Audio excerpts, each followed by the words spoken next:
What's the meaning of chateau?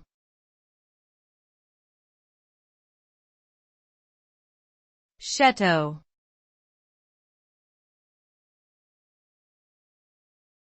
Chateau.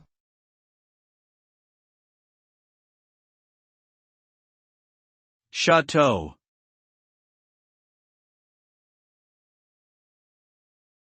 Chateau.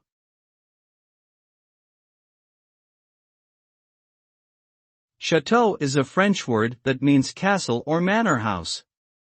Generally speaking, it refers to a large country house or estate.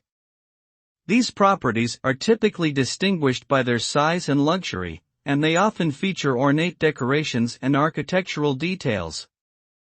Many chateaux were built centuries ago and have rich histories and cultural significance. Today, many chateaux are popular tourist destinations, attracting visitors from around the world who want to admire their beauty and learn about their fascinating pasts.